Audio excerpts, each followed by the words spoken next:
Good morning student, कैसे हैं आप सभी। आई होप आप सभी बहुत अच्छे होंगे। आज हम पढ़ेंगे आपका षष्ठः पाठः धातु परिचय क्रिया के बारे में। हम इसमें पढ़ेंगे षष्ठा पाठ पढ़ेंगे आपका, जिसमें धातु परिचय के बारे में बताया गया है। धातु किसे कहते हैं, क्रिया किसे कहते हैं, इसके बारे में आप पढ़ेंगे। जो शब्द किसी कार्य के होने या किए जाने का बोध कराते हैं वे क्रिया कहलाते हैं। जैसे चलना, दौड़ना, लिखना आदि। जैसे कोई भी कार्य के होने का बोध होता है ना, जैसे, तो उसे क्रिया कहते हैं। संस्कृत में इन क्रियाओं के मूल रूप को धातु कहते हैं। जैसे पठ, पठ मतलब पढ़ के रूप, पढ़ना धातु है, और पठती पढ़ता है, इसका एक रूप है, इसे धातु रूप कहते हैं। क्रिया के मूल रूप क्या होता है, जैसे क्रिया कोई कार्य कर रही है, जैसे पढ़ने का कार्य करी कोई क्रिया, या पढ़ रहे हैं, जैसे पठ मत पढ़ना धातु होता है, तो इसके मूल रूप को हम धातु कहते हैं।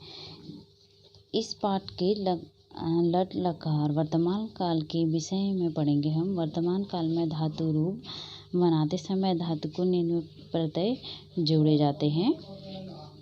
आप देखेंगे कि धातु रूप कैसे बनते, कैसे प्रत्यय जोड़ के धातु रूप बनते हैं। लट लकार में वर्तमान काल में देखिए, प्रथम पुरुष, मध्यम पुरुष और उत्तर पुरुष में एक वचन, द्विवचन और बहुवचन में कैसे रूप में प्रत्ययों को जोड़कर कैसे रूप बनाए जाते हैं। जैसे हमारे कोई धातु है, पट की धातु है जैसे हमारी, तो उसमें अति प्रत्यय जोड़ेंगे एक वचन में, तो क्या हो जाएगा, पठति।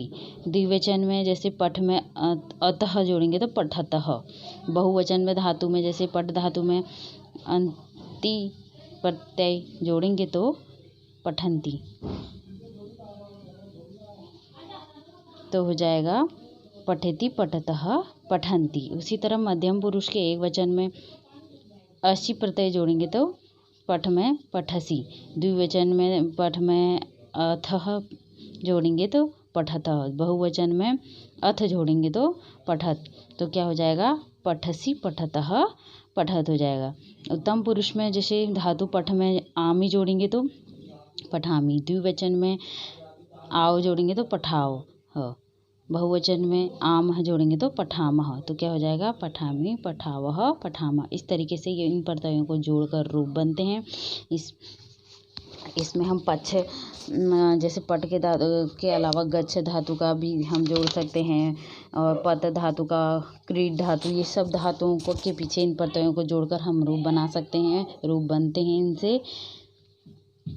और पठ धातु के लट लकार कर्ता के साथ कैसे प्रयोग होता है, जैसे प्रथम पुरुष में, मध्यम पुरुष में, उत्तम पुरुष में एक वचन, द्विवचन, बहुवचन में देखो जैसे कौन से रूप यूज होते हैं, कैसे शब्द कैसे यूज किए जाते हैं। देखिए, सह, एक वचन में सह पठति, वह के लिए सह का प्रयोग किया जाता है।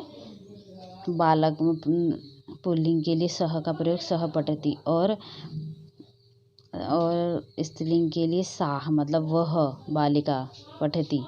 द्विवचन में तौ पठतः, लड़कों के लिए, जैसे पुल्लिंग शब्द के लिए तौ, और बालिकाओं के लिए ते, वे दो बालिकाएं पठतः। बहुवचन में ते पठन्ति, वे सब, मतलब बालक के लिए ते का प्रयोग करेंगे, बालिका के लिए ताह का प्रयोग करेंगे। वचन में ता पठन्ति। तो एक वचन की, द्विवचन, बहुवचन में स्त्रीलिंग के लिए शाह, और पुल्लिंग के लिए शह, और द्विवचन में पुल्लिंग के लिए तौ, और स्त्रीलिंग के लिए ते। बहुवचन में पुल्लिंग के लिए ते, और स्त्रीलिंग के लिए ताह शब्द का प्रयोग होता है प्रथम पुरुष में। और मध्यम पुरुष में त्वम, त्वम पठामी, यहाँ पर स्त्रीलिंग पुल्लिंग दोनों के लिए त्वम का प्रयोग किया गया।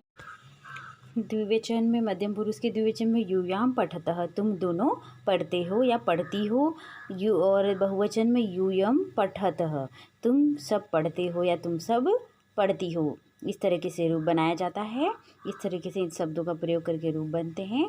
उत्तम पुरुष के एक वचन में अहम पठामि, मैं पढ़ता हूँ या मैं पढ़ती हूँ। द्विवचन में आवाम पठाव, हम दोनों पढ़ते हैं या हम दोनों पढ़ती हैं। और बहुवचन में वयम पठाम, हम सब पढ़ते हैं या हम सब पढ़ती हैं। तो इस तरीके से रूप बनाए जाते हैं। अस धातु को किस तरीके से प्रयोग करके हम लोग रूप बनाते हैं? प्रथम पुरुष के में, मध्यम पुरुष में, उत्तम पुरुष में, एक वचन, द्विवचन, बहुवचन में किस तरीके से रूप बनते हैं? प्रथम पुरुष के एक वचन में अस्ति मतलब है या वह, द्विवचन में स्तः, वे दो के लिए। जैसे एक वचन में एक के लिए अस्ति प्रयोग करेंगे, अस्ति का अर्थ होता है। तो द्विवचन में दो जनों के लिए स्वः का प्रयोग करेंगे, स्वतः स्तः का प्रयोग करेंगे, तो वे दोनों के लिए प्रयोग होगा। बहुवचन में संति, तो ये बहुत सारे लोगों के लिए प्रयोग किया जाता है यहाँ पे, संति, वे सब। मध्यम पुरुष के एक वचन में असि, तुम के लिए प्रयोग करेंगे। द्विवचन में स्थः, तुम दोनों के लिए। बहुवचन में स्त, तुम सब के लिए। उत्तम पुरुष में अस्मि, मैं के लिए प्रयोग करेंगे। द्विवचन में स्वः, हम दोनों के लिए। बहुवचन में स्मः, हम सब के लिए। इस तरीके से देखिए कैसे प्रथम पुरुष, मध्यम पुरुष, उत्तम पुरुष में एक वचन, द्विवचन, बहुवचन के अस्थि के अस के रूप कैसे बनाए जाते हैं। अब आप देखिए, शिक्षक चित्र को देखकर प्रश्न पूछते हैं कि कह रक्षति, तो छात्र उत्तर कहते हैं सैनिकः रक्षति। तो आपकी बुक में है ना, सैनिक का चित्र दिया गया है, कह रक्षति, तो सैनिक रक्षति। रक्षा कौन करता है? हमारी सैनिक करते हैं ना, देश की, हमारी और हमारे देश की। इसी प्रकार कह क्रीडन्ति,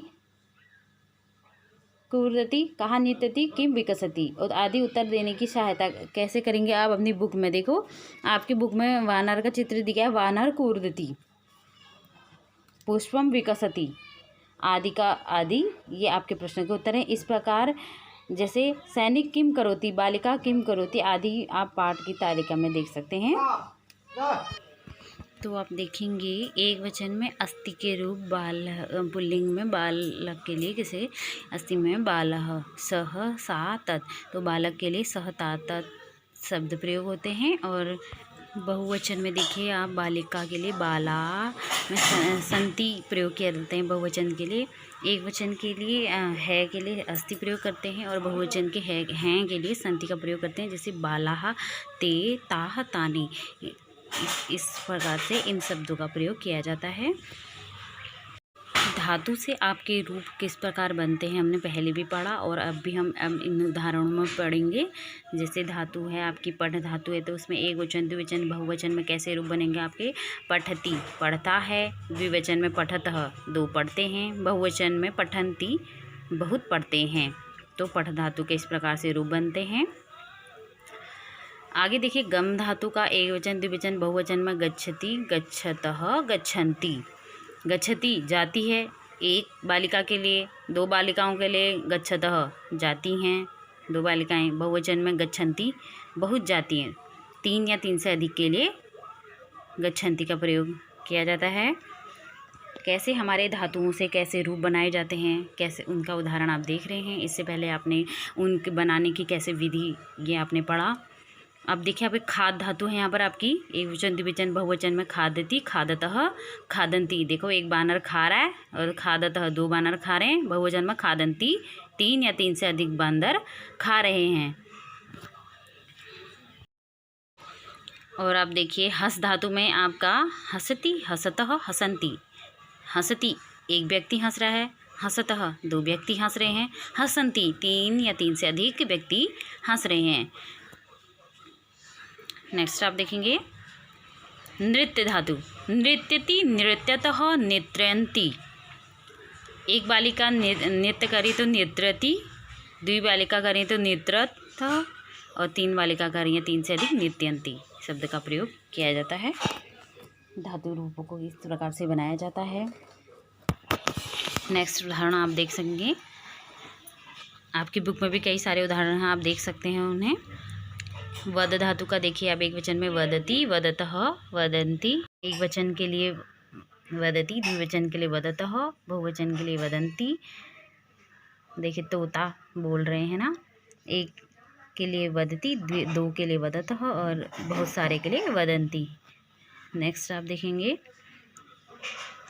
नम धातु के लिए एक वचन, द्विवचन, बहुवचन में नमति, नमतः, नमन्ति। देखिए एक नमस्कार करी हैं एक जो महिला हैं, और नमतः दो महिलाएं नमस्कार कर रही हैं, और बहुवचन में नमन्ति, 3 या 3 से अधिक महिलाएं नमस्कार कर रही हैं। नम धातु में इस प्रकार से रूप बनता है। धाव धातु का धावती, धावतः, धावंती। देखिए एक हिरन दौड़ रहा है, 2 हिरन दौड़ रहे हैं और बहुत सारे हिरन दौड़ रहे हैं। धावती, धावतः, धावंती। इन उदाहरणों से आपको अच्छे से समझ में आएगा कैसे अलग अलग धातु से अलग अलग कैसे रूप बनते हैं। अपनी बुक्स में भी आप लोग देखेंगे। लिख धातु का लिखती, लिखतः, लिखंती। देखो एक बालक लिख रहा है, 2 बालक लिख रहे हैं और बहुत सारे बालक लिख रहे हैं। अब देखिए पत धातु में आप एक वचन में पतती, द्विवचन में पततः, बहुवचन में पतंती। तो एक वचन में एक पत्ता गिर रहा है, द्विवचन में 2 पत्ते गिर रहे हैं, बहुवचन में बहुत सारे पत्ते गिर रहे हैं। पतती, पततः, पतंती। तो आपने ये उदाहरण देखे अपने धातुओं को कैसे रूप बनते हैं आपके। आगे आप देखेंगे आपकी बुक्स में क्रीडति, क्रीडतः, क्रीडंती। क्रीड धातु है, उसके रूप धातु के कैसे बने हैं क्रीड धातु से। और पत धातु में हाँ आपका जैसे अभी हमने पढ़ाया पतति, पतः, पतंती, या आपने पढ़ लिया है। कूज धातु में कूज का अर्थ होता है कूजना, कूजती, कूजतः, कूजंती। तो देखिए आप ध्यान देने की बातें क्या है इसमें कि तीनों लिंगों में धातु रूप एक समान रहते हैं, जैसे सह धावती, सा धावती, तत् पतति। तो धातुओं के रूप केवल वचन और पुरुष के अनुसार ही परिवर्तित होते हैं। तो आप समझे कि धातुओं के रूप कैसे परिवर्तित होते हैं, वचन और पुरुष के अनुसार ही परिवर्तित होते हैं।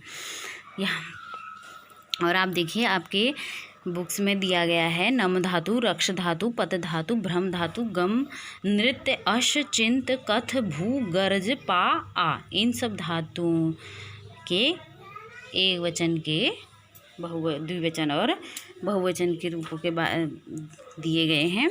नम धातु नमस्कार, नम धातु को नमस्कार कहते हैं। एक वचन में उसके रूप नमति, द्विवचन में नमतः, बहुवचन में नमन्ति। इस तरीके से प्रथम पुरुष के ये रूप दिए गए हैं। रक्ष धातु, रक्ष मतलब रक्षा करना, रक्षति, रक्षतः, रक्षन्ति। पत धातु का अर्थ होता है गिरना, पतति, पततः, पतंती, हमने पढ़ लिया पहले। भ्रम धातु, भ्रम का अर्थ होता है घूमना, भ्रमति, भ्रमतः, भ्रमन्ति। गम धातु गच्छ, जाना, गच्छति, गच्छतः, गच्छन्ति। नृत्य धातु नाचना, नृत्यति, नृत्यतः, नृत्यन्ति। अस का मतलब होता है होना, अस्ति, स्तः, संति। चित्त धातु चित्त का अर्थ होता है सोचना, चिंत्यति, चिंत्यतः, चिंत्यन्ति। कथ का अर्थ होता है कहना, कथयति, कथयतः, कथयन्ति।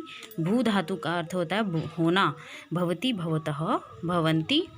गर्ज का अर्थ होता है गरज, गर्जति, गर्जतः, गर्जन्ति। पा धातु मतलब पीना, पीबति, पीबतः, पीबन्ति। आधन गम धातु है आपकी आना, इसका अर्थ होता है आना। आगच्छति, आगच्छतः, आगच्छति। तो आपके बुक्स से किताब से हमने धातु रूप परिचय, कैसे हम धातुओं से रूप बनाते हैं, कैसे क्रिया से हम उसके रूपों में उसको परिवर्तित करते हैं, ये आपने पढ़ा और उनके उदाहरण भी देखे आपने। और आप इस वीडियो को ध्यान से देखेंगे, समझेंगे, खुद भी रीडिंग करेंगे बुक्स में देख के और याद भी करेंगे। इसी तरह हम चल, हंस आदि धातुओं के रूप भी बना सकते हैं। तो आप सभी ध्यान से वीडियो देखेंगे, समझेंगे और याद करेंगे। Thank you.